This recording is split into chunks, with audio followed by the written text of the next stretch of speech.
After I asked for just $100 to help with my medicine costs, my daughter-in-law said, "You contribute nothing but costs to this family." My son laughed. So I said, "Then the $7,000 monthly mortgage payment ends now." He nearly choked. His wife turned to him. "Mortgage? You said the house was paid off. If you're watching this, subscribe and let me know where you're watching from. You contribute nothing but costs to this family." Ashley's words sliced through the Christmas morning air like a knife through my heart. Kevin laughed, actually laughed, at his wife's cruelty. So I smiled sweetly and said the 7 words that would change everything. "Then the $7,000 monthly mortgage payment ends now." Let me back up and tell you how I ended up in this situation. My name is Margaret Sullivan, but everyone calls me Maggie. I'm 67, widowed 3 years now, and apparently, according to my daughter-in-law, a financial burden on my own family. Isn't that rich? It started innocently enough. I'd been feeling under the weather for weeks. Joint pain, fatigue, the usual suspects when you're my age. My doctor prescribed a new medication that would help, but it wasn't covered by Medicare. The cost? A modest $100 monthly. Not exactly breaking the bank, but on a fixed income. Every dollar counts. So there I was, Christmas morning at Kevin and Ashley's beautiful 4-bedroom colonial in suburban Connecticut. The tree was magnificent. Presents were piled high, and the smell of Ashley's famous cinnamon rolls filled the air. Emma and Tyler were tearing through wrapping paper with the enthusiasm only 12 and 10-year-olds can muster. I waited until the chaos died down before approaching Kevin. "Honey," I said quietly, "I hate to bring this up on Christmas, but I could really use some help with my new prescription costs. It's just $100 a month." The room went silent. Ashley looked up from her phone, her perfectly manicured eyebrow arched in what I'd learned to recognize as annoyance. "Are you serious right now, Margaret?" "It's for my arthritis medication," I explained, feeling heat creep up my neck. "The insurance doesn't—" "You contribute nothing but costs to this family," Ashley interrupted, her voice sharp enough to cut glass. "First the emergency room visit last month, then the car repair you needed help with, and now this. When does it end?" I stood there, stunned. In 3 years of living alone, I'd asked for help exactly 3 times. But apparently, that was 3 times too many for my son's wife. Kevin, my Kevin, who I'd raised alone after his father died, who I'd worked double shifts to put through college, looked at his wife and laughed. Not a nervous laugh or an uncomfortable chuckle, a genuine, agreeable laugh. Something inside me snapped. "You're absolutely right, Ashley," I said, my voice calm as a lake before a storm. "I do contribute nothing but costs. So let's fix that right now. The $7,000 monthly mortgage payment I've been making on this house ends today." Kevin nearly choked on his coffee. Ashley's face went from smug to confused to pale in about 3 seconds flat. "Mortgage?" Ashley turned to Kevin, her voice barely a whisper. "You told me the house was paid off. You said your mother left you money when she died, remember?" Kevin's mouth opened and closed like a fish gasping for air. But that's when things got really interesting. You should have seen Ashley's face when she realized her perfect little life was built on lies. Kevin looked like he was about to have a stroke, and honestly, I was starting to enjoy myself. "Kevin," Ashley's voice was dangerously quiet. "What mortgage?" "I can explain," Kevin stammered, setting down his coffee cup with shaking hands. "Mom, please don't—" "Don't what?" I interrupted. "Don't tell your wife the truth? That you've been lying to her for 2 years about how you could afford this house?" Ashley slowly stood up, her Christmas morning composure cracking like thin ice. 2 years? "Kevin, we bought this house 2 years ago. You said you had $80,000 for the down payment from your mother's inheritance." "He did have $80,000, I said helpfully, "from my late husband's life insurance policy. The money I gave him as a gift when you decided to upgrade from your apartment." Kevin shot me a warning look. "Oh, now he was worried about what I might say?" "But Kevin," Ashley continued, her voice rising, "you told me your mother died when you were young. You said that's why Maggie wasn't your real mother, just your stepmother." The room fell silent except for the soft hum of Christmas music playing from Ashley's phone. Even the kids had stopped playing with their new toys, sensing the tension. I couldn't help myself. I laughed, actually laughed out loud. "Stepmother?" I looked at Kevin with genuine amusement. "Is that what you told her? That I'm your stepmother?" Kevin's face was now a fascinating shade of red. Mom, please. Oh, this is precious, I continued. Ashley, honey, I gave birth to this lying son of mine 32 years ago after 18 hours of labor. I have the stretch marks to prove it.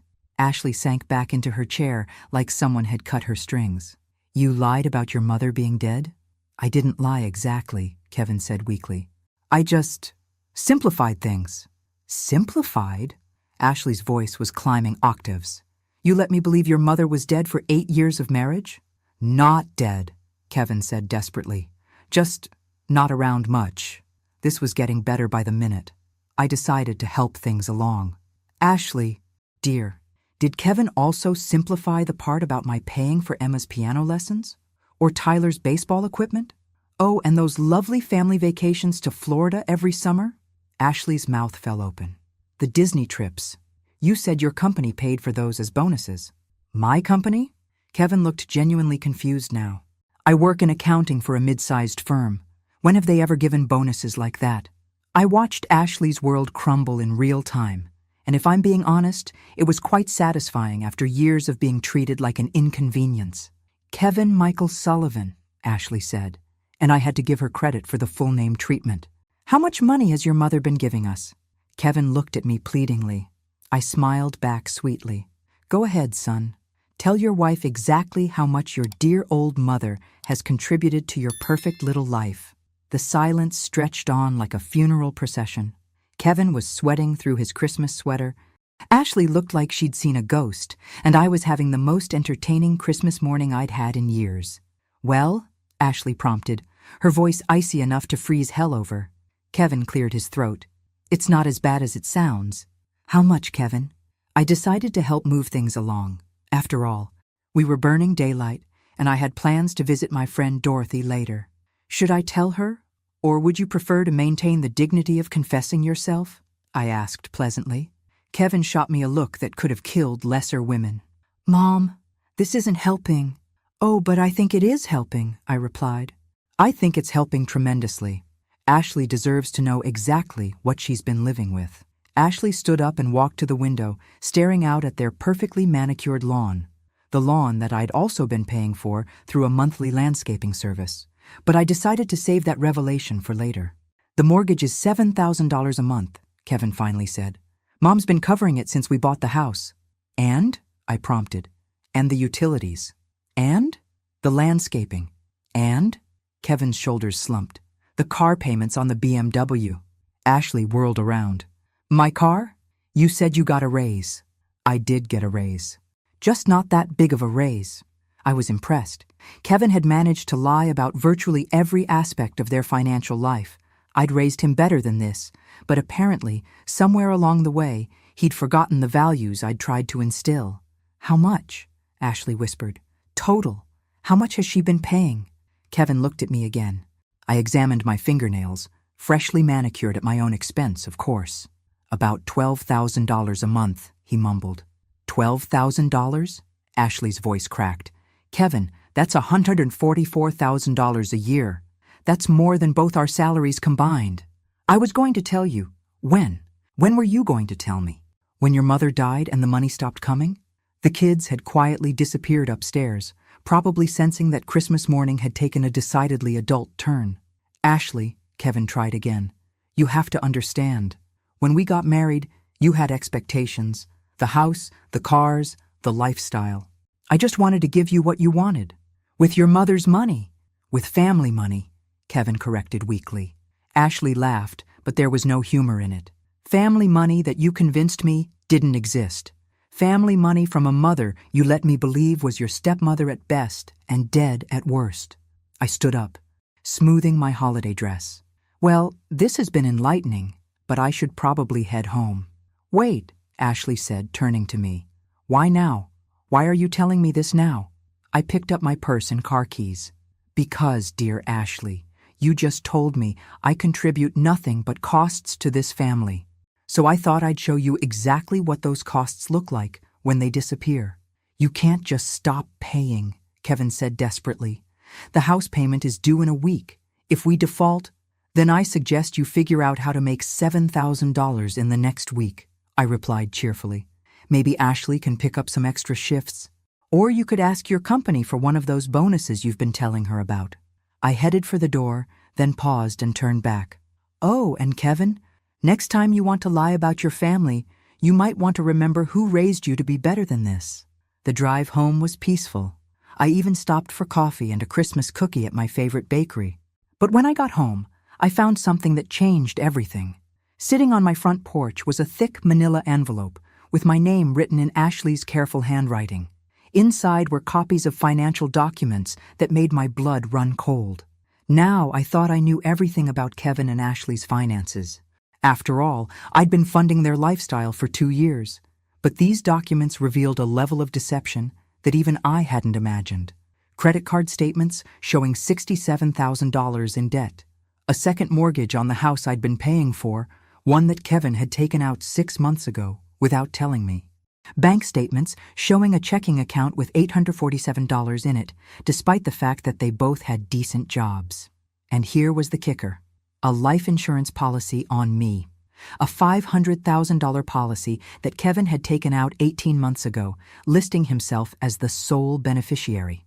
I sat in my living room, surrounded by evidence of my son's betrayal, and felt something I hadn't experienced in my 67 years: genuine fear of my own child. My phone rang. Ashley, did you get the envelope? She asked without preamble. I did. Where did you find all this? Kevin's been hiding documents in his office at work. I drove over there and demanded his supervisor let me into his desk. Turns out, Kevin's been forging my signature on loan applications. I flipped through the papers again. Ashley, some of these documents, they show you as co-signing for things. If you didn't sign them, I didn't sign any of them. Not the second mortgage, not the credit cards, not the life insurance policy on you. Ashley's voice was shaking. Maggie, I think Kevin's been planning something. A chill ran down my spine. What kind of something? The life insurance policy was purchased right after you started getting those dizzy spells last year. Remember? When you ended up in the emergency room? I remembered. I'd been having episodes of vertigo, and Kevin had been so attentive, insisting on driving me to all my doctor's appointments, staying with me during tests. Ashley, are you suggesting? I'm not suggesting anything. I'm telling you to be careful. Very careful. After hanging up, I sat in my recliner staring at the Christmas tree I decorated alone, as I had for the past 3 years. The tree Kevin and Ashley had been too busy to help with, despite all the money I'd been giving them. My phone buzzed with a text message from Kevin. Mom, we need to talk. Coming over now. I looked at the life insurance policy again. $500,000, more than enough to pay off their debts and keep their lifestyle going for years. Kevin had been my sweet boy once. The child who brought me dandelions and called them flowers. The teenager who worked part-time to help with household expenses when money was tight. When had he become this stranger who could forge documents and lie so effortlessly? 20 minutes later, I heard Kevin's key in my lock. The key I'd given him for emergencies, which he apparently now considered my refusal to bankroll his lies. Mom? He called out. In the living room, I replied, tucking the documents behind my chair cushion. Kevin walked in looking haggard. His Christmas sweater was wrinkled, his hair disheveled. He looked like a man whose world was falling apart. Good. We need to fix this, he said without preamble. Ashley's talking about lawyers, about divorce, about pressing charges for the forged signatures. Maybe she should. Kevin's face paled. Mom, you don't understand. If this goes public, I'll lose my job, my license, everything. You should have thought of that before you started committing fraud. It's not fraud. It's family. You're my mother. Family helps family. I stood up, all 5 feet 4 inches of me, and looked my son in the eye. Family doesn't take out life insurance policies on each other, Kevin. His face went completely white. You know about that? I know about all of it now. The second mortgage, the credit cards, the forged signatures, all of it. Kevin sank into the couch like a deflated balloon. I can explain. No. Kevin, you can't explain this away. Not this time. That's when I told him what I'd decided to do next, and his reaction was... Kevin's reaction was not what I expected. Instead of panic or shame, his face hardened into something I didn't recognize. You can't, he said flatly. I won't let you. Let me? I laughed. But there was no humor in it. Kevin, you seem to have forgotten something. I'm your mother, not your employee. And I'm your only family, he shot back. When you're old and sick and need someone to take care of you, Ashley and I are all you have. The threat was clear, and it hit exactly where he intended. But Kevin had underestimated his mother. Actually, I said, settling back into my chair, that's where you're wrong. I pulled out my phone and showed him a contact I'd been meaning to call for weeks. Elder care attorney, Dorothy recommended. I've been doing some research, Kevin, about elder abuse, about financial exploitation, about what happens to sons who forge their mother's signatures on legal documents. Kevin's confident expression faltered. You wouldn't. I also called my bank this morning, I continued. Amazing what you learn when you ask the right questions, like how someone's been using my debit card information to make online purchases. Purchases I didn't authorize. That was just for household stuff, things for the kids. Identity theft, Kevin. That's what it's called when you use someone else's financial information without permission. Kevin stood up abruptly, his hands clenched into fists. You're making a mistake, Mom. A big mistake. The only mistake I made was trusting you. Ashley put you up to this. Didn't she? She's always been jealous of our relationship. She can't stand that you love me more than her. I stared at my son, this stranger wearing Kevin's face, and felt something break inside me that could never be repaired. Kevin, I need you to leave. Now. This is my inheritance you're playing with, he said, his voice rising. Dad's life insurance money, the house equity. It's all supposed to come to me anyway. Your inheritance? I stood up slowly. Kevin, let me tell you about your inheritance. I walked to my desk and pulled out a folder I'd hoped never to use. Inside were documents Kevin had never seen, papers from lawyers he didn't know I'd consulted. Your father left me everything, Kevin. The house, the investments, the life insurance, everything. I never legally had to share any of it with you. Kevin's face went ashen. That's not... Dad would never...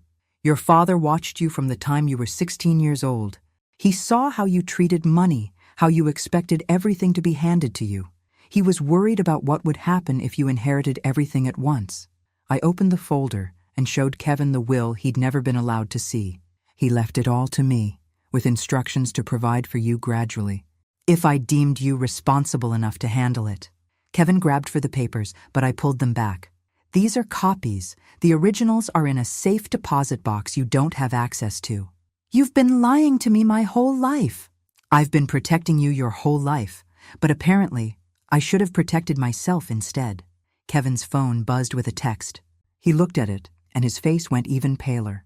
Ashley? I asked. He nodded wordlessly. What did she say? Kevin showed me the phone. The message was short and devastating. Locks changed. Don't come home. Divorce papers filed.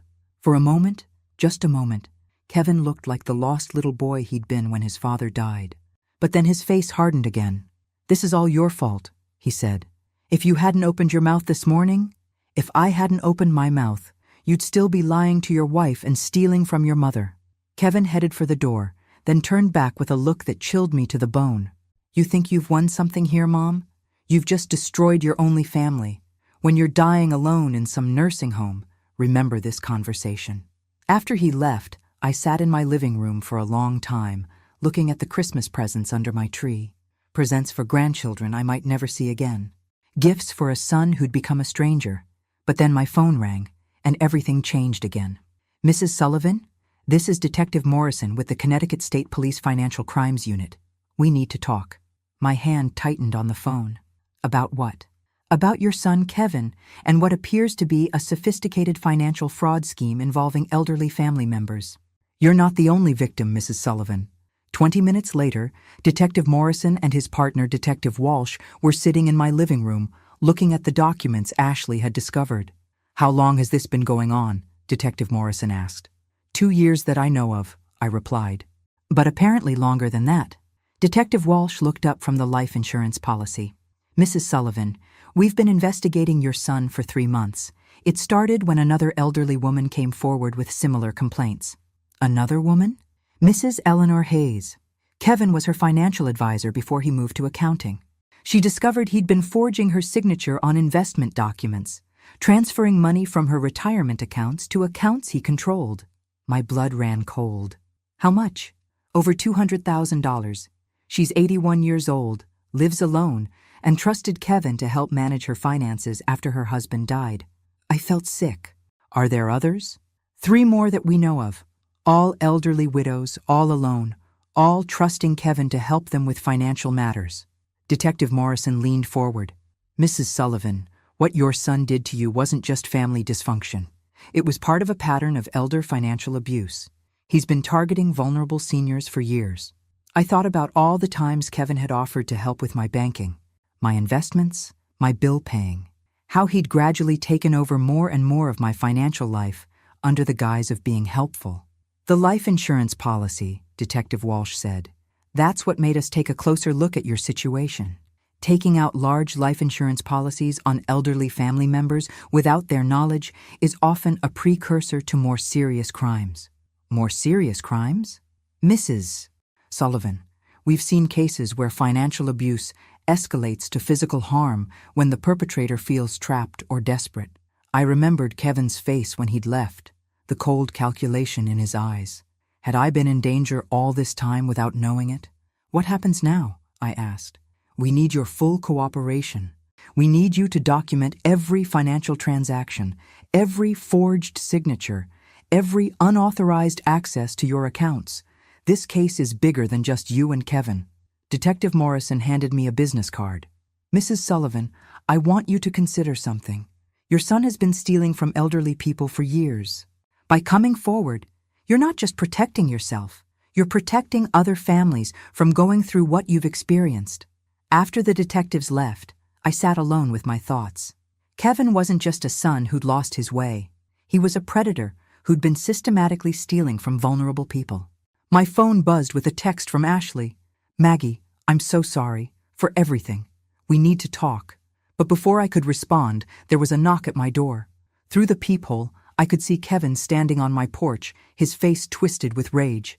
He knew about the police visit, and he wasn't happy. That's when I realized my Christmas morning confrontation had been just the beginning. I opened the door with the chain still attached. Kevin's eyes were wild, desperate, and for the first time in my life, I was genuinely afraid of my own son. Let me in, Mom. We need to talk. I think we've talked enough for one day. Kevin. The cops were here, weren't they? His voice was eerily calm. I saw their car leaving. I didn't answer, but my silence was confirmation enough. Mom, you have no idea what you've done. No idea what you've started. I started nothing, Kevin. You did this all by yourself. He pressed his face closer to the crack in the door. Those detectives, they don't know the whole story. They don't know about the gambling debts. My blood turned to ice. What gambling debts? The people I owe money to, Mom. They're not the patient type. If I can't pay them back, he let the threat hang in the air. How much, Kevin? $80,000. Due next week. I closed my eyes. Even after everything, some part of me wanted to help him, but that part was getting smaller by the minute. That's not my problem anymore. Kevin's mask slipped completely. It will be your problem when they come looking for their money. These aren't bill collectors. Mom, these are dangerous people. Then you'd better figure out how to handle dangerous people, because you're not getting another penny from me. Fine. Kevin stepped back from the door. But remember, you chose this. Whatever happens next, you chose it. After he left, I called Detective Morrison immediately. Mrs. Sullivan? What's wrong? Kevin was just here. He mentioned gambling debts, $80,000. There was a pause. That explains a lot. Mrs. Sullivan, I need you to pack a bag, tonight. We're going to put you somewhere safe until we can arrest your son. You really think he'd hurt me? Mrs. Sullivan, desperate people do desperate things, and your son just became very desperate. 2 hours later, I was sitting in a modest hotel room across town, watching the local news with Detective Walsh. The story was breaking. Local man arrested in elder fraud scheme.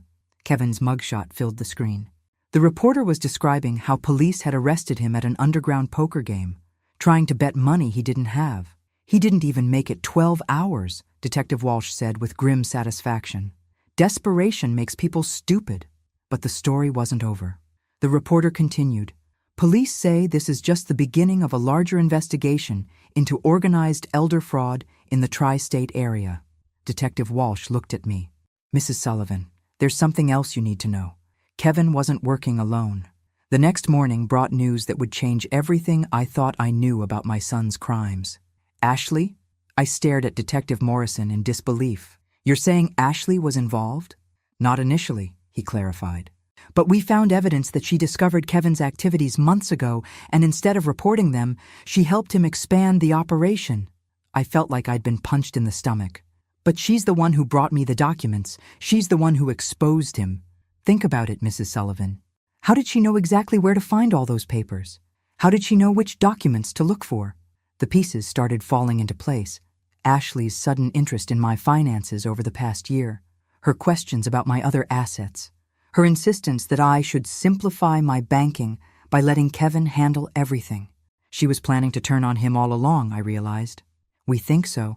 Our investigation shows Ashley was positioning herself to be the victim when Kevin inevitably got caught. She'd keep the house, claim she was deceived, and walk away clean. Detective Morrison pulled out a tablet and showed me screenshots of text messages between Kevin and Ashley. These are from 3 months ago, he said. Ashley texting Kevin, "We need an exit strategy. Your mother's getting suspicious." And Kevin's response, "Don't worry, I can handle my mother." I read through more messages, each one more damning than the last. Ashley suggesting which elderly clients would be easiest targets. Kevin reporting back on how much money he'd managed to steal from each victim. "Mrs. Sullivan," Detective Walsh said gently, "Ashley filed for divorce yesterday, but not because she was outraged by Kevin's crimes. She filed because she knew we were closing in and she wanted to protect her assets." "How long have you been watching them?" 6 months. Mrs. Eleanor Hayes wasn't the first victim to come forward. She was just the first one brave enough to file charges. Detective Morrison leaned forward. "Mrs. Sullivan, we need you to help us with something. Ashley doesn't know we're onto her yet. She thinks she successfully played the role of the innocent wife. What do you need me to do?" "We need you to meet with her. Wear a wire. Get her to confess to her role in the scheme." I thought about Ashley's perfect smile, her carefully manicured appearance, the way she'd made me feel like an unwanted burden in my own son's life, all while planning to rob me blind. "When do we start?" The meeting was set for the next afternoon at a coffee shop downtown. Ashley had texted me, claiming she wanted to make things right and discuss how we could move forward as a family. As I walked into the coffee shop with a recording device taped to my chest, I wondered how I'd missed the signs that both my son and daughter-in-law were predators. Ashley was already there, looking perfectly put together, despite supposedly having her world turned upside down. She hugged me like we were old friends instead of co-conspirators in her husband's downfall. "Maggie, I'm so glad you agreed to meet with me," she said, her voice dripping with false sincerity. "Of course, dear. Family is family, right?" Ashley's smile faltered for just a moment. "Exactly. And that's why I wanted to talk to you about our situation." "Our situation?" "Well, with Kevin in jail, I'm going to need your help more than ever. The mortgage, the bills, the children's expenses. I can't do this alone." I sipped my coffee, marveling at her audacity. "I see. And what exactly are you proposing?" "I think we should make our arrangement official, legal. You could sign over power of attorney to me, and I'll make sure all your finances are properly managed." There it was. Ashley wasn't done stealing from me. She was just getting started. "That's very thoughtful of you, Ashley. But I have to ask, why now? Why are you suddenly so concerned about my finances?" Ashley's eyes hardened for just a moment before the sweet smile returned. "Because Maggie, Kevin kept you in the dark about so many things. The real state of our finances, the debts, the obligations. You need someone you can trust to help you navigate all of this." "Someone I can trust?" I repeated. "Like you?" "Exactly like me." That's when I told her something that made her face go completely white. "Ashley, I know about the offshore accounts." The color drained from her face so fast I thought she might faint. Her coffee cup rattled against the saucer as she set it down with shaking hands. "I don't know what you're talking about," she whispered. "The Cayman Islands account, the one with $247,000 in it. Money from Mrs. Hayes, Mrs. Patterson, and the others." I watched her carefully. Did you really think the police wouldn't find it? Ashley's perfectly composed mask cracked completely. How did you know about it? Ashley, honey, when you're under federal investigation for financial crimes, they look at everything, every account, every transaction, every lie you've told. She looked around the coffee shop frantically, as if searching for an escape route. Maggie, you don't understand. Kevin forced you to help steal from elderly people, forced you to open secret accounts, forced you to lie to me for 2 years. You don't know what it was like living with him. Ashley's voice rose, causing other customers to glance our way. The pressure, the constant demands for money, he said if I didn't help him, he'd leave me with nothing. So you decided to steal from his victims instead of leaving him? It wasn't supposed to go this far, Ashley said, tears starting to flow. It was just supposed to be temporary, just until Kevin could get a better job, make more money legitimately. I leaned back in my chair, studying this woman who'd shared holiday dinners with me, who'd let me babysit her children, who'd called me mom for 8 years. Ashley, what was the plan for me? She looked confused. What do you mean? The life insurance policy, the gradual takeover of my finances. What was the endgame? Ashley went very still. There was no endgame. Don't lie to me, not anymore. The police already know about the nursing home applications you filled out in my name. The ones where you claimed I was incompetent and needed full-time care. Ashley's face went ashen. That was Kevin's idea. Was it Kevin's idea to list yourself as my emergency contact? To research facilities that would give you financial control as my responsible party? The coffee shop suddenly felt very quiet, despite the normal afternoon crowd. Ashley stared at me like I was a stranger. How long have you been working with the police? Since yesterday. They've been watching you and Kevin for months. Ashley, every phone call, every text message, every financial transaction. They know everything. Ashley stood up abruptly, knocking over her chair. This is entrapment. You can't use anything I said. I want a lawyer. You can have all the lawyers you want, dear, but it won't change what you've already done. Ashley grabbed her purse and started toward the door, then turned back with a look of pure hatred. You sanctimonious old witch. You think you're so innocent? You enabled all of this. Every time you wrote a check, every time you paid a bill, you made it possible.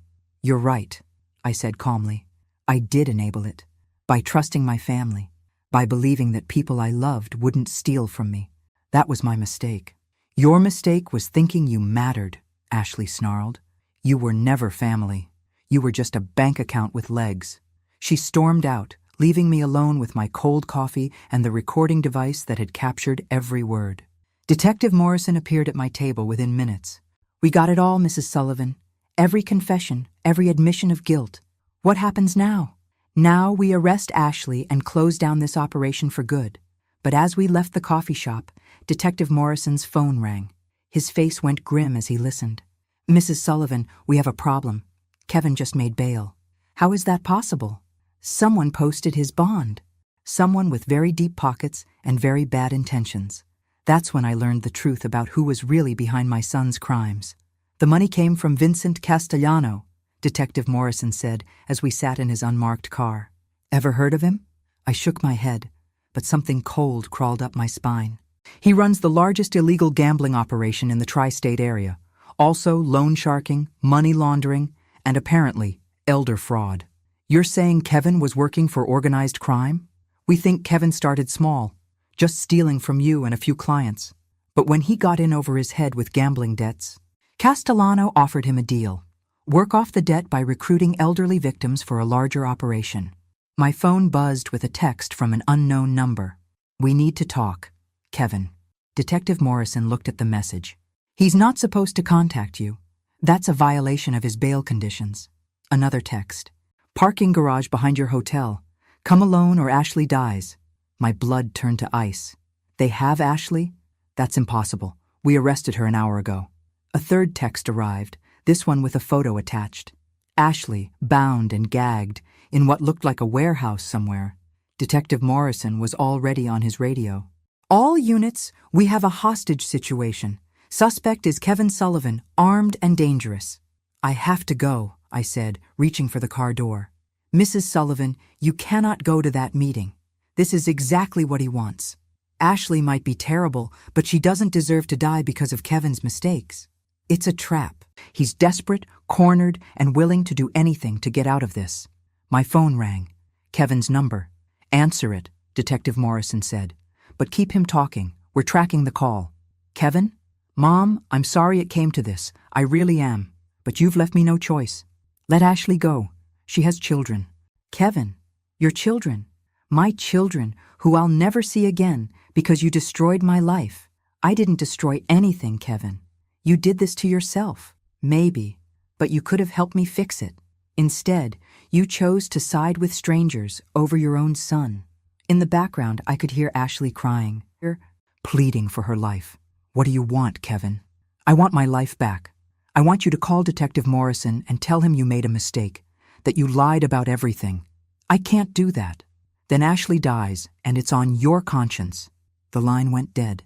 Detective Morrison was coordinating with multiple units, barking orders into his radio.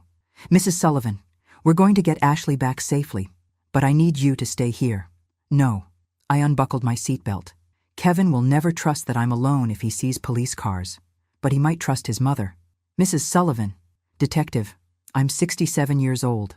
I've been manipulated, stolen from, and threatened by my own son. I've lost my family, my savings, and my sense of safety, but I'll be damned if I let him become a murderer. 20 minutes later, I walked into the parking garage alone, or at least appearing to be alone. Detective Morrison and his team were positioned around the building, but Kevin would see only me. Kevin emerged from behind a concrete pillar, looking haggard and desperate. He was holding a gun. Where's Ashley? I asked. Somewhere safe for now. Kevin, put the gun down. You're scaring me. Good. Maybe you'll finally take me seriously. I stepped closer, my hands visible and empty. What do you want from me, son? I want you to fix this. Call the police and tell them you lied. Tell them I never stole anything, never forged any documents. I can't do that, Kevin. Too many people know the truth. Then Ashley dies. No, she doesn't. I pulled out my phone and showed him the screen. Because Ashley was never kidnapped. That photo you sent, it was taken from a movie she was in during college theater. The police verified it an hour ago. Kevin's face went blank with confusion. You're losing your mind, Kevin. Desperation has made you sloppy. There is no warehouse. There is no kidnapping. There's just you, alone, with a gun, threatening your mother in a parking garage. That's when Kevin realized he'd been played, and his reaction changed everything. Kevin lowered the gun, his face cycling through confusion, rage, and finally, broken defeat. It was never real, was it? He asked, his voice barely a whisper. The photo, the threats, I made it all up in my head. Kevin, when did you last sleep? Really sleep? He looked at me like he was seeing me for the first time. I can't remember. I stepped closer, my maternal instincts overriding my fear. Son, you need help. Real help. I ruined everything, didn't I? Kevin dropped the gun, and it clattered harmlessly across the concrete. My marriage, my children, my relationship with you, everything. Detective Morrison and his team moved in quickly, securing the weapon and placing Kevin in handcuffs. But Kevin didn't resist. He looked like a man who'd finally reached the end of a very long, very destructive road. Mrs. Sullivan, Detective Morrison said, "Are you all right?" I looked at my son, my broken criminal son, and felt something I hadn't expected. Relief. I'm fine. We're all fine now. 6 months later, I sat in a courthouse listening to a judge sentence Kevin to 7 years in federal prison for elder fraud, forgery, and conspiracy. Ashley received 4 years for her role as an accomplice. The other victims, Mrs. Hayes, Mrs. Patterson, and 3 others, sat with me in the gallery. We'd become an unlikely support group, bound together by shared betrayal and the long road to recovery. When the judge asked if I had a victim impact statement to make, I stood up slowly. Your Honor, Kevin Sullivan is my son. I raised him, loved him, and trusted him with my financial security. His crimes didn't just steal my money. They stole my sense of family, my sense of safety, and my ability to trust. I paused, looking at Kevin's back as he sat at the defendant's table. But I want the court to know that Kevin's actions don't define all of us in this room. Mrs. Hayes has started a support group for elder fraud victims. Mrs. Patterson volunteers with Senior Legal Aid Services. We've turned our pain into purpose. Kevin turned around then, meeting my eyes for the first time since his arrest. I saw the boy I'd raised, the man he could have been, and the stranger he'd chosen to become. Your Honor, justice isn't just about punishment, it's about protection, protecting other families from experiencing what we've been through. I support the sentence you're considering, not out of vengeance, but out of hope that Kevin will get the help he needs and that other potential victims will be spared. After court, I walked out into the spring sunshine, feeling lighter than I had in years. My phone buzzed with a text from Emma, my granddaughter. "Grandma, can I come visit you this weekend? I miss you." Ashley had lost custody to her parents, who'd reached out to me immediately. "Margaret," Emma's grandmother had said, "the children need their grandmother, their real grandmother." I texted back, "Of course, sweetheart. I'll make your favorite cookies." That evening, I sat on my front porch, my paid-off mortgage-free front porch, reading a letter from Dorothy Hayes. She'd written to tell me about the elder fraud prevention program we were starting together, funded in part by the money recovered from Kevin and Ashley's accounts. "We're going to save other families," she'd written. "We're going to make sure our suffering counts for something." As the sun set, I reflected on the strange journey that had brought me here. A year ago, I thought family meant accepting whatever treatment I received, paying whatever costs were demanded, and being grateful for whatever scraps of affection came my way. Now I understood that real family, the family I was building with Emma and Tyler, with Dorothy and the other survivors, with the community of people who'd supported me through this ordeal, was based on respect, honesty, and genuine care. Kevin had taken my money, my trust, and my peace of mind. But he'd also given me something unexpected, the strength to demand better for myself, and the wisdom to recognize the difference between family and people who simply share your blood. My phone rang. Emma again. "Grandma, I love you. I love you too, sweetheart. More than you'll ever know." And for the first time in years, I meant it without reservation or fear. I was free. Thanks for listening. Don't forget to subscribe and feel free to share your story in the comments. Your voice matters.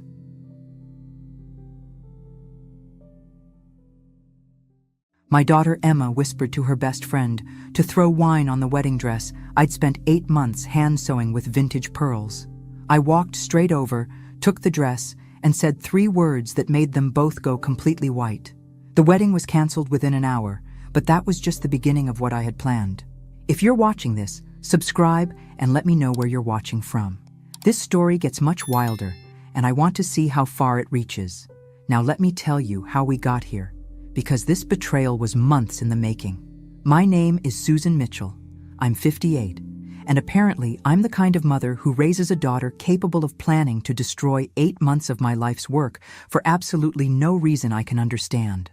I was standing behind Emma's bedroom door that Tuesday afternoon, holding the freshly steamed wedding dress, ready to surprise her with the final fitting. That's when I heard her voice, crystal clear through the crack. "Just wait until she brings the dress tomorrow," Emma was saying to her maid of honor, Jessica. "When she's showing it off to everyone, throw your wine glass right at the bodice. We'll say it was an accident." My blood turned to ice water. "But Emma, your mom worked so hard on that dress," Jessica said uncertainly. 8 months of hand beating and— "It's hideous," Emma cut her off. "Absolutely hideous, like something from a 1950s garage sale. But if I tell her I don't want it, she'll cry and make this whole guilt trip about Dad's memory." I pressed against the wall, the garment bag crinkling in my hands. "So you're going to let me destroy it?" Jessica asked. "It'll be perfect," Emma said with a smile in her voice. "Mom will be so upset about the accident that she won't have time to insist I wear it. I'll act devastated, say there's no time to clean it, and wear the designer dress I already bought." The designer dress she already bought. With whose money, I wondered. Certainly not hers, since she'd been unemployed for 6 months while finding herself. I stood there listening to them plan the destruction of something I'd poured my heart into. Every bead I'd sewn was placed with love, every stitch a prayer for her happiness. I'd worked evenings after my library shifts, staying up until my eyes burned. But this was different.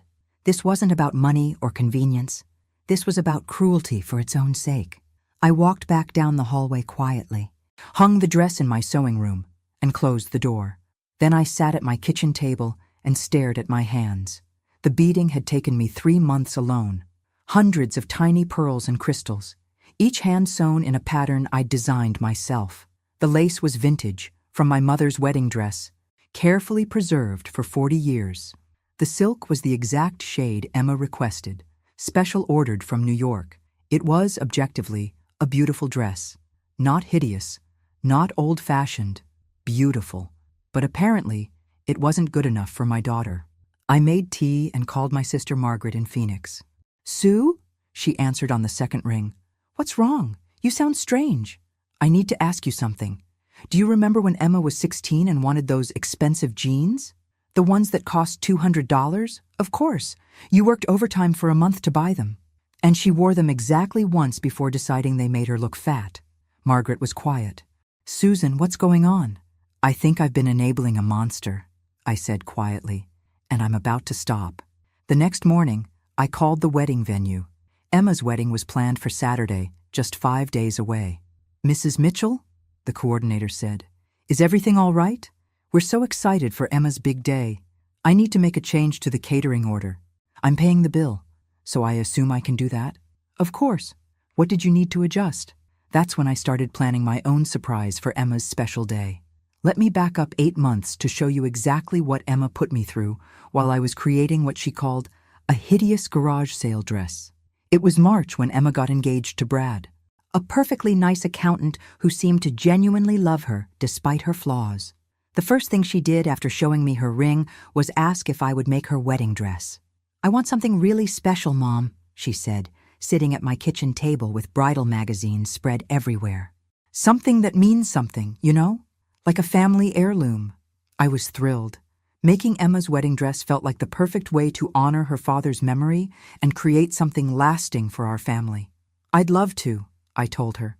"What did you have in mind?" She pulled out a magazine clipping of a dress that made my heart sink.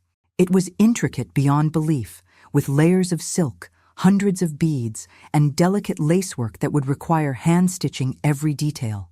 "Can you make something like this?" she asked. The dress in the photo probably cost $15,000 from the designer. I did some quick mental math on materials alone and realized I was looking at months of work and at least $1,000 in supplies. "It's beautiful," I said carefully. "But Emma, that's going to be incredibly time-consuming and expensive. But you'll do it, right? For your only daughter's wedding?" There it was. The guilt trip Jessica had predicted Emma would use if I refused. "Of course," I said. "But I'll need you to be patient with the process. Something this complex can't be rushed." "Whatever it takes," Emma said, hugging me. "You're the best mom in the world." I spent the next 2 weeks researching techniques, ordering materials, and creating a pattern from scratch. The silk alone cost $400. The vintage lace I harvested from my mother's dress was irreplaceable. The beads and crystals cost another $300. By the time I was ready to start construction, I had over $800 invested and hadn't sewn a single stitch. The first fitting was in May.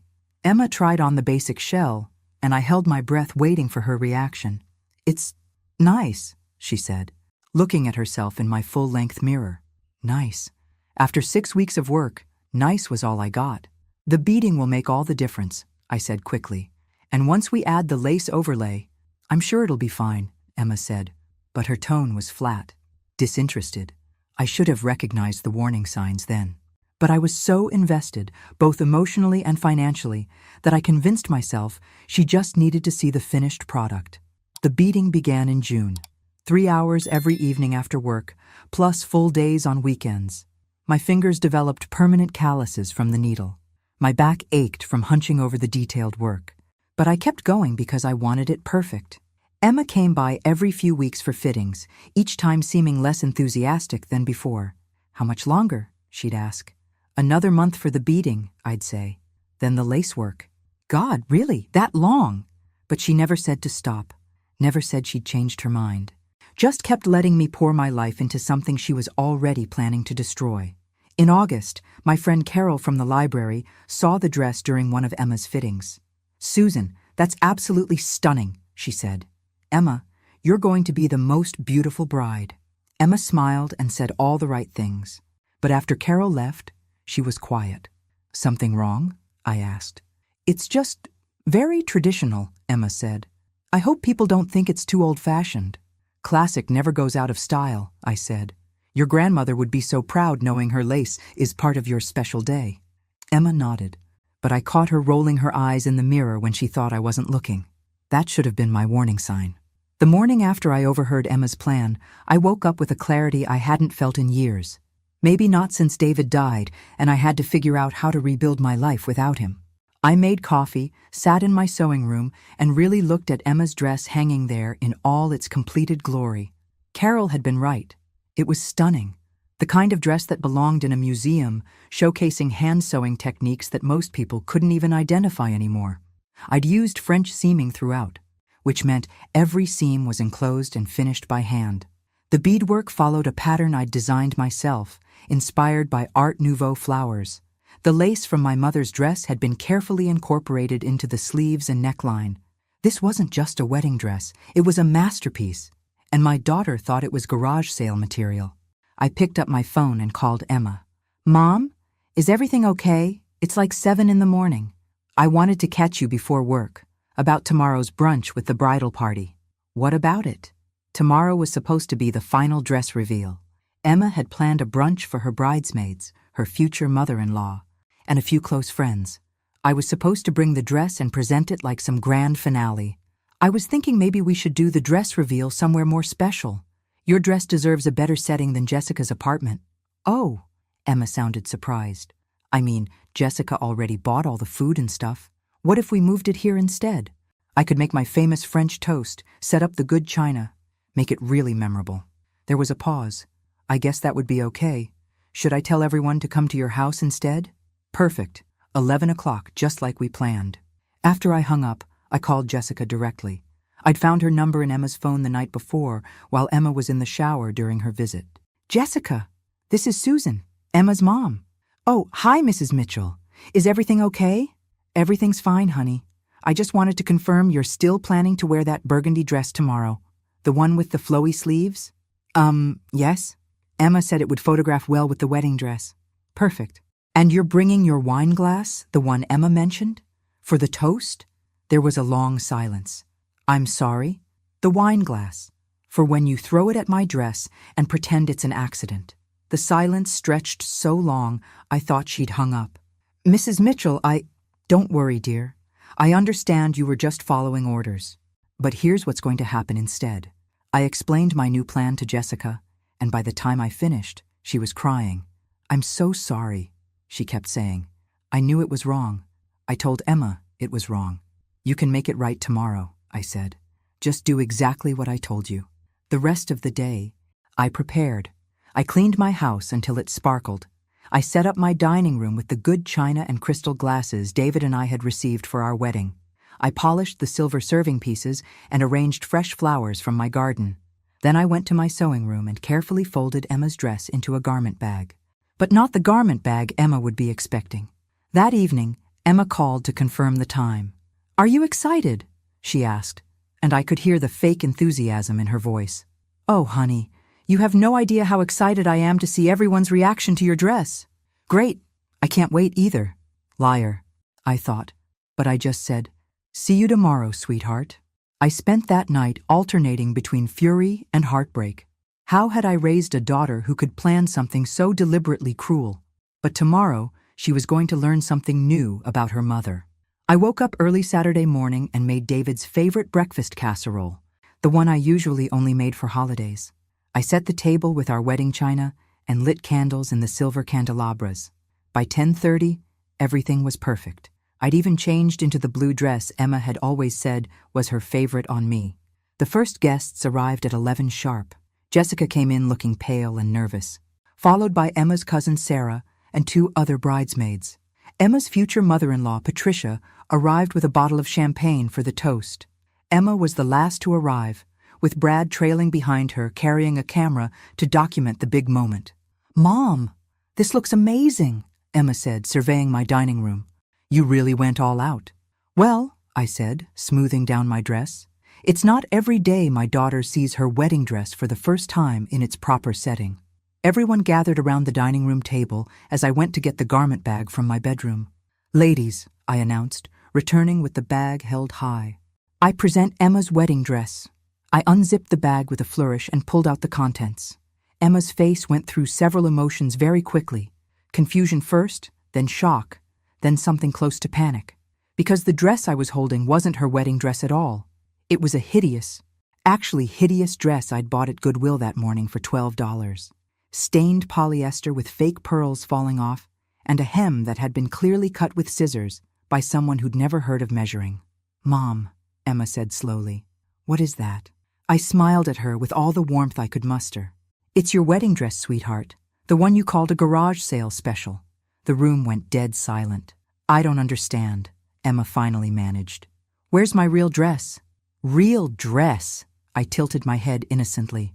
"Honey, you said my work looked like something from a 1950s garage sale, so I thought, why waste 8 months of effort when I could get you exactly what you wanted for $12? Jessica had gone pale as moonlight. She knew exactly what was happening. "Mom, this isn't funny," Emma said, her voice rising. "Where's the dress you actually made?" "I made this one," I said, holding up the polyester disaster. "Well, technically I bought it, but I did adjust the hem myself this morning. Not my best work, I'll admit, but then again, you said my sewing looked like garage sale quality anyway." Patricia, Brad's mother, cleared her throat uncomfortably. "Perhaps we should—" "No, please stay," I said pleasantly. "Emma, would you like to try it on for everyone? I'm sure it'll fit well enough. The original was a size 16, but I took it in at the waist with some safety pins." "Are you out of your mind?" Emma snapped, her composure finally cracking completely. "I can't wear that thing. It's disgusting." "Oh, I see," I said thoughtfully. "So this dress is too ugly for your wedding, but the one I spent 8 months hand sewing was also too ugly. Interesting." Brad stepped forward, clearly confused. "Mrs. Mitchell, I'm not sure what's going on here, but—" "What's going on, Brad?" I said, turning to him with a smile. "Is that your fiancé asked me to make her wedding dress, then planned to have Jessica throw wine on it so she could claim it was ruined and wear something else instead." The gasps around the room were gratifying. Sarah actually dropped her mimosa. "That's not true," Emma said, but her voice lacked conviction. I looked directly at Jessica. "Jessica, would you like to tell everyone about the conversation you had with Emma yesterday?" And that's when everything really started falling apart. Jessica started crying again. "Emma, I told you it was awful. I told you not to do it." "Shut up, Jessica," Emma hissed. "No," Jessica said through her tears. "Mrs. Mitchell, I'm so sorry. She told me to throw wine on the dress and pretend it was an accident. I was supposed to aim for the bodice where all the beadwork is." Emma whirled on her. "You promised you wouldn't say anything. Because it was wrong," Jessica shot back. "Do you know how many hours your mother spent on that dress? Do you know what it cost her?" The room exploded into shocked murmurs. Patricia stood up abruptly. "I think I should leave," she said. "This is clearly a family matter." "Actually," I said, "I'd love for you to stay, Patricia. Since you're paying for half this wedding, you should probably know what kind of person your son is marrying." Patricia sat back down, looking fascinated despite herself. Emma was turning red now, angry tears starting to form. "Mom, you're ruining everything. Everyone's going to think I'm a terrible person." "Are you a terrible person?" "Emma?" I asked quietly. "No, the dress wasn't what I wanted, but I didn't know how to tell you without hurting your feelings. So instead you decided to have it destroyed and hurt my feelings anyway? It wasn't supposed to hurt your feelings. You would have thought it was an accident, but it would still be ruined." "Emma, 8 months of work, gone. Your grandmother's lace, destroyed. How exactly would that hurt my feelings less than just telling me the truth?" Emma opened and closed her mouth several times, clearly realizing how insane her logic sounded when said out loud. "Where is the real dress?" Brad asked quietly. "The one you actually made?" I smiled at him. I'd always liked Brad. "It's safe, don't worry. It really is beautiful, despite what Emma thinks."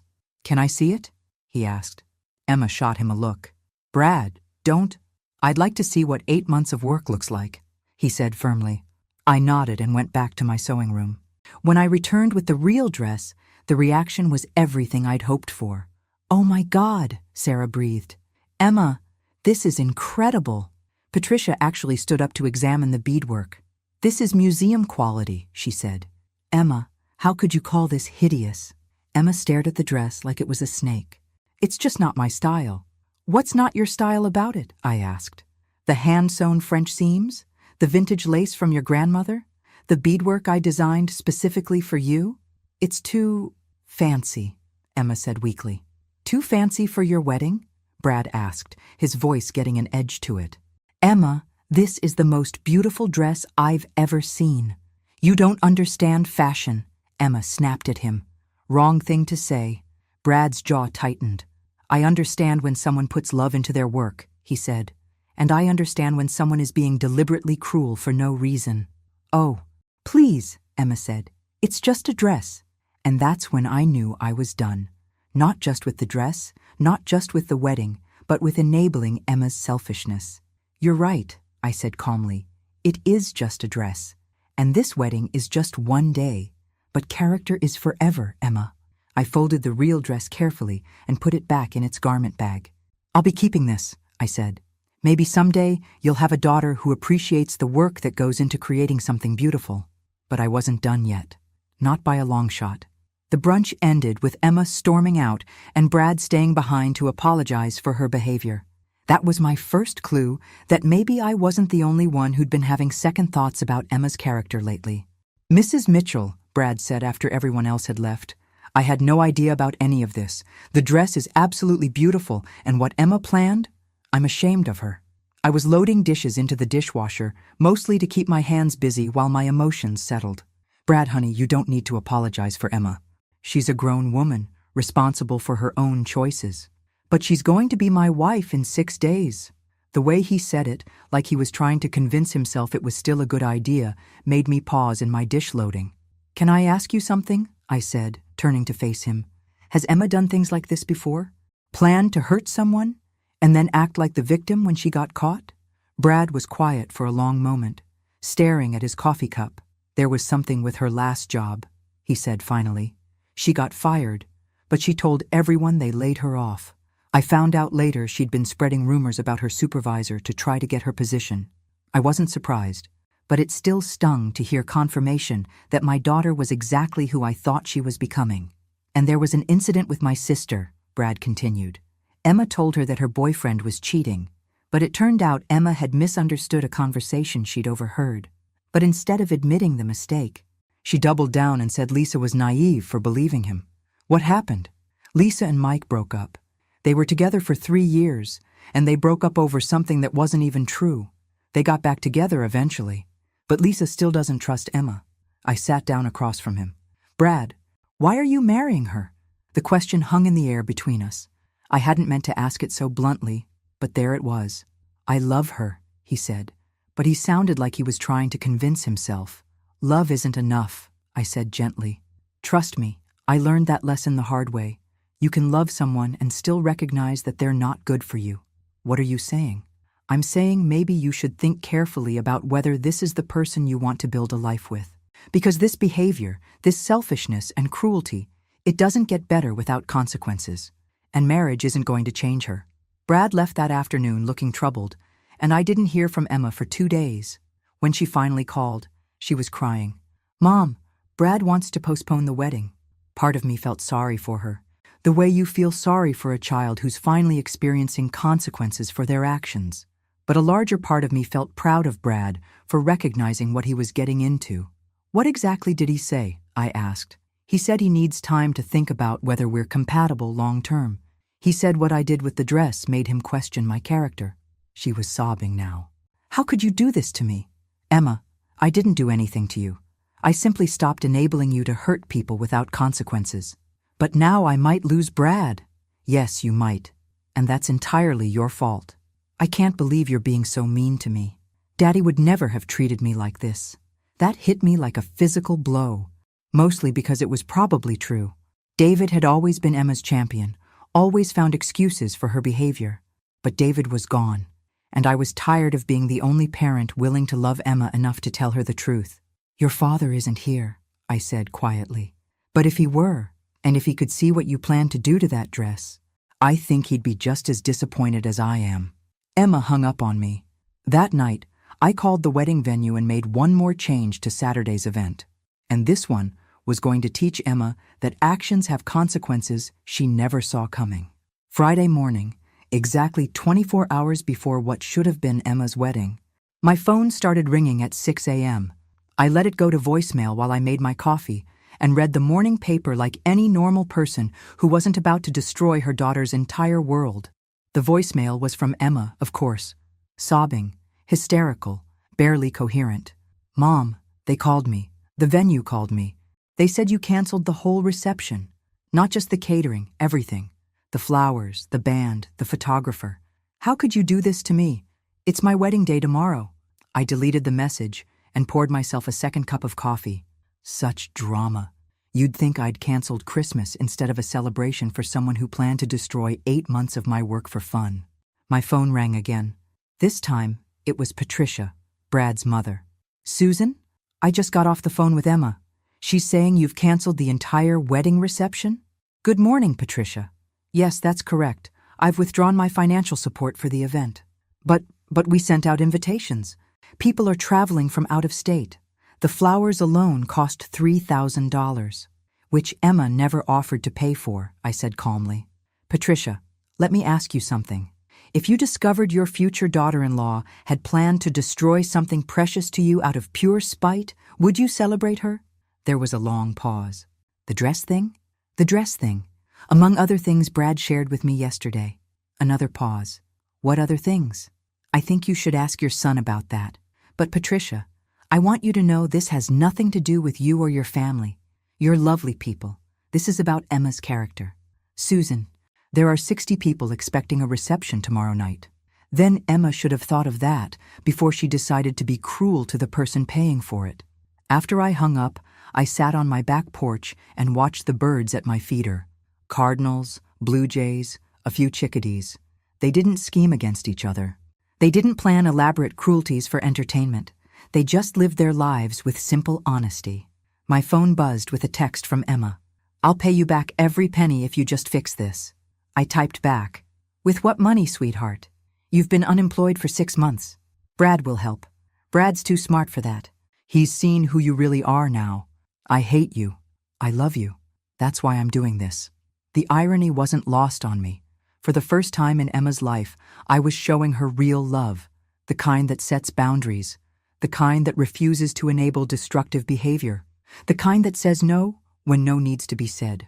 David would have hated this. He would have begged me to reconsider, to think about Emma's happiness, to find a way to make peace. But David had been dead for 2 years, and his enabling of Emma's worst impulses had died with him. Around noon, Brad called. "Mrs. Mitchell, I wanted to thank you for ruining your wedding day, for showing me who I was about to marry before it was too late. I've been thinking about everything you said yesterday, and you're right. Emma's behavior isn't going to change just because we say vows." "What are you going to do?" "I'm calling off the wedding, permanently this time, not just a postponement. I can't build a life with someone who would hurt people for no reason other than her own convenience." I felt a mixture of pride and sadness. Pride for Brad's wisdom, sadness for the pain this would cause everyone involved. "I'm sorry it came to this, Brad." "I'm not," he said. "Better to learn this now than after we have kids and a mortgage together." Smart boy. Emma had lost a good one, and she had only herself to blame. That evening, Emma showed up at my door. She looked terrible.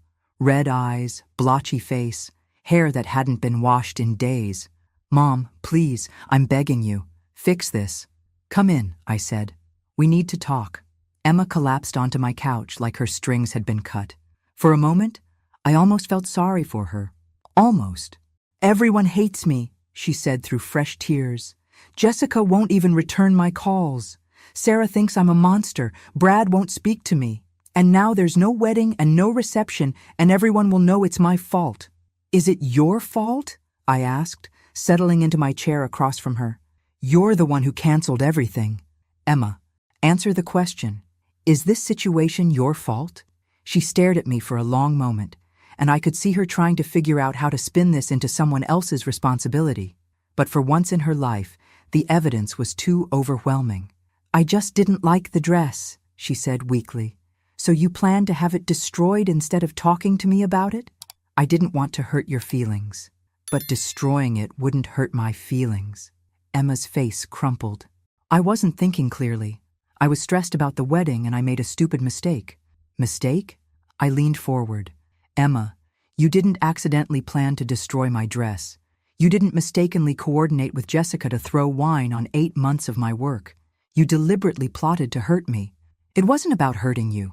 Then what was it about? Emma was quiet for a long time. When she finally spoke, her voice was small. I wanted everyone to think I looked perfect. And your dress it was too much, too fancy. I was afraid people would think I was trying too hard. So you decided to wear a designer dress that cost 3 times as much instead? That's different. That dress looked effortless. I stared at my daughter, this woman I'd raised and loved and sacrificed for, and realized I was looking at a stranger. When had she become someone who valued appearance over substance? When had she learned to lie so easily to the people who loved her? Emma, do you remember when you were 8 and you broke Mrs. Henderson's garden gnome with your bicycle? She looked confused by the subject change. I guess? Do you remember what you did? I went and told her what happened, and I offered to pay for a new one with my allowance. That's right. You took responsibility for your mistake and you made it right. What happened to that little girl? Emma started crying harder. I don't know. I do. She learned that Mommy would always fix her problems. She learned that tears and manipulation worked better than honesty. She learned that other people's feelings didn't matter as much as her own convenience. That's not fair, isn't it? Emma, when was the last time you took responsibility for something without trying to blame someone else or make excuses? She opened her mouth to answer, then closed it again. I can't think of one either, I said quietly.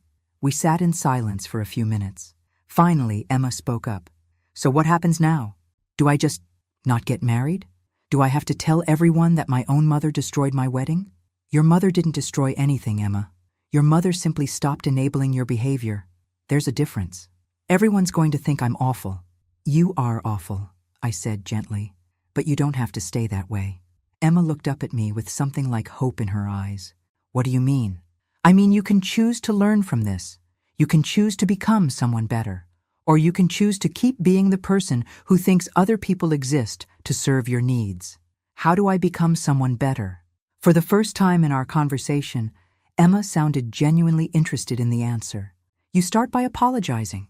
Really apologizing. Not the fake kind where you blame other people for making you do wrong things. You start by taking responsibility for your choices. And then you start making different choices. Will you help me? I looked at my daughter, really looked at her, and saw a glimmer of the little girl who used to confess to breaking garden gnomes. I'll help you, I said. But Emma, this is the last time I clean up your mess. From now on, you face the consequences of your actions alone. She nodded, and for the first time in years, it felt like we might actually understand each other. But I still wasn't done teaching her about consequences. Saturday morning dawned gray and drizzly, which seemed appropriate for what should have been Emma's wedding day. I was in my kitchen making pancakes when Emma called. Mom, I've been thinking about what you said last night. Good morning to you too, sweetheart. I want to apologize, really apologize. To Jessica first, and then to Brad's family, and then to everyone else. I was impressed despite myself. That sounds like a good start. Will you come with me?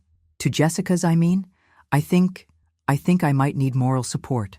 The old Susan would have jumped at the chance to help Emma smooth things over.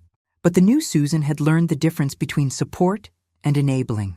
No, Emma, this is something you need to do yourself. But what if she won't even let me in? Then you'll have learned something about how your actions affect other people. There was a long pause.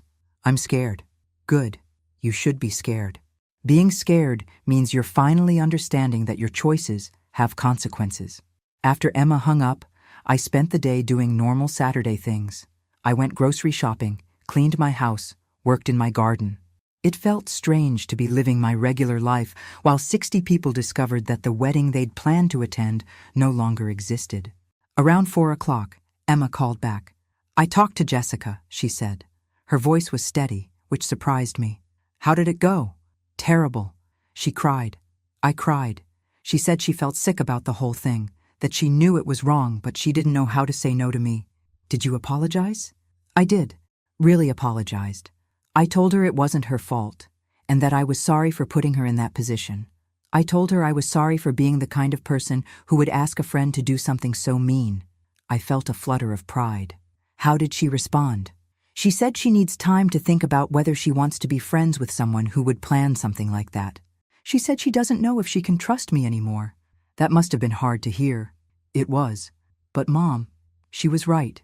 If one of my friends asked me to destroy something their mother had made, I would have said no immediately. The fact that I thought Jessica would do it says something terrible about what kind of friend I've been. This was more self-awareness than Emma had shown in years. What about Brad's family? I went to their house. Patricia was cold. She said she was disappointed in me and that she'd always thought I was better than this. Brad wasn't there, but his sister Lisa was. I remembered Brad mentioning Lisa, the one whose relationship Emma had nearly destroyed with lies. How did that go? She said she wasn't surprised. She said I'd shown my true colors before, and this just confirmed what she already knew about me. Ouch. Yeah. But Mom, the thing is, she's right too. I did lie about her boyfriend. I convinced myself I was protecting her, but really, I was just causing drama because I was bored. Emma was quiet for a moment. I think I might be a terrible person. You've done terrible things, I said carefully. But that doesn't mean you have to keep being terrible. I don't know how to be different.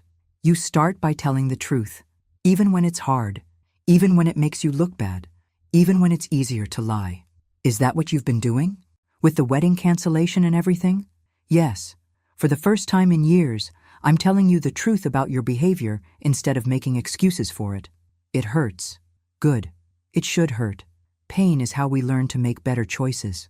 That evening, I was surprised by a knock on my door. It was Brad, holding a bouquet of flowers. Mrs. Mitchell, I wanted to thank you, and to give you these. I invited him in and put the flowers in water. How are you holding up? Better than I expected, actually. It turns out calling off a wedding is a lot easier when you realize you were about to marry the wrong person. Any regrets? None. Emma came by this afternoon to apologize, and honestly, it just reinforced that I made the right decision. How so? Even her apology was about her. How sorry she was that people were mad at her, how hard this was for her, how she didn't mean for things to turn out this way. She never once acknowledged that she'd hurt me, or my family, or you. I sighed. Emma still had a long way to go, but that was about to change. Sunday morning, I was drinking coffee and reading the paper when Emma's car pulled into my driveway. She got out slowly, like she was carrying a heavy weight. When I opened the door, she looked awful. Worse than Friday, even. Like she hadn't slept at all. Mom, I need to tell you something. Come in. You look terrible. I feel terrible. She sat down heavily on my couch. I've been thinking about everything that's happened, and I realized something horrible. I waited. I planned to destroy your dress because I was jealous of it. This wasn't what I'd expected her to say. Jealous? Everyone who saw it said it was beautiful, museum quality, the most incredible thing they'd ever seen. And I realized I've never made anything beautiful in my entire life. Emma's voice was getting smaller. You spent 8 months creating something perfect, something that would last forever, something that meant something. And all I've ever done is take things other people made and criticize them. Emma, no, let me finish. I looked at that dress and I saw everything I'm not. Patient, skilled, loving, generous. I saw someone who creates instead of destroys. And instead of being proud of my mother, I was angry that you were better than me. Tears were streaming down her face now. I wanted to destroy it because I couldn't stand looking at proof of how selfish and useless I am. I felt something crack in my chest. Not sympathy for her self-pity, but recognition of genuine self-awareness. What are you going to do about it? I don't know. I can't sew. I can't create anything beautiful. I don't even have a job. What am I good for? Emma, you're 28 years old. You have your whole life ahead of you. But first, you have to stop feeling sorry for yourself and start taking action. What kind of action? Well, for starters, you could get a job. Any job. Learn what it means to work for something instead of having it handed to you. She nodded slowly. I've been applying places. It's humbling. Good. Humbling builds character. And I want to pay you back. For the dress materials, for the wedding expenses, all of it. That would take years on an entry-level salary. Then it takes years. I need to make this right. We sat in silence for a while. Finally, Emma spoke again. Mom, can I ask you something? Of course. Why did Dad always take my side? Even when I was wrong. I'd been dreading this question for 2 years. Your father loved you very much, but he was afraid that if he was too hard on you, you'd stop loving him back. Did he know that he was making me worse? I think so. We argued about it sometimes, but David grew up with parents who were very critical, and he wanted to be different. He was different. He was wonderful. But you're right, isn't you? He did make me worse. I nodded. Enabling someone's bad behavior isn't love, Emma. It's fear. Your father was afraid of conflict, so he chose peace over your character. And you chose my character over peace. Finally, Emma stood up. I should go. I have some more apologies to make. Emma, wait. I went to my sewing room and came back with a small wrapped package. What's this? Open it. Inside was a simple sewing kit. Needles, thread, scissors, a thimble. I can't sew, Mom. You can learn. It takes patience and practice and the willingness to start over when you make mistakes. Kind of like rebuilding your character. Emma held the kit like it was made of glass. Will you teach me? If you want me to. I do. I want to learn how to make something beautiful instead of destroying it. As she drove away, I felt something I hadn't felt in years. Hope for my daughter. But I still had one more surprise for her. 3 months later, Emma had been working at a coffee shop for 6 weeks, had apologized to everyone she'd wronged, and was slowly learning to sew under my careful instruction. She was terrible at it, but she kept trying, which was more than she'd ever done before. That's when I decided it was time for the final revelation. Emma, I have something to tell you, I said one evening as she struggled with a basic straight seam. If it's that I'm hopeless at this, I already know. No, it's about your wedding dress, the real one. She looked up from her stitching. What about it? I never actually made it for you. Emma stared at me. What do you mean? I mean the dress you saw that day, the one everyone said was beautiful? That wasn't your wedding dress. I don't understand. I got up and went to my bedroom closet. When I came back, I was carrying a different garment bag. This is your wedding dress. I unzipped the bag and pulled out a dress that was adequate, pretty, well-made, but simple. Nothing like the masterpiece everyone had admired. The dress I showed at the brunch was one I made 20 years ago for a client who never picked it up. I kept it in storage all this time. Emma's mouth fell open. You mean, I spent 8 months making you a perfectly nice wedding dress. Not a museum piece, not a work of art. Just a good, solid, beautiful dress appropriate for a wedding. But why did you switch them? Because I wanted to see what you'd do when faced with true beauty. I wanted to see if you'd appreciate something extraordinary or try to destroy it. Emma was quiet for a long time, staring at the actual dress I'd made for her. It's beautiful, she said finally. It's really beautiful, Mom. It is. And I made it with love, just like I told you. But Emma, it's not the dress that matters. It's what you chose to do when you thought you were faced with something perfect. I chose to destroy it. Yes. And that told me everything I needed to know about who you'd become. Emma set down her sewing and looked at me. Are you ever going to forgive me? I already have. The question is whether you're going to forgive yourself and do better. I'm trying. I know you are. And that's why I'm going to tell you one more thing. What? Brad called me yesterday. Emma went very still. What did he say? He's been watching you these past few months.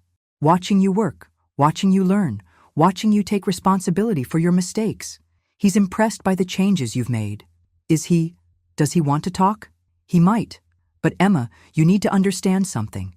Even if Brad forgives you, even if you get back together, you're not the same person you were 3 months ago. And any relationship you have going forward has to be based on who you are now, not who you were. Emma nodded. I understand. And honestly, I don't think I want to be with someone who would marry the person I was before. That person was awful. I smiled at my daughter, this woman who was finally learning to see herself clearly. So what now? She asked. Now you keep practicing. Sewing, honesty, taking responsibility, making amends.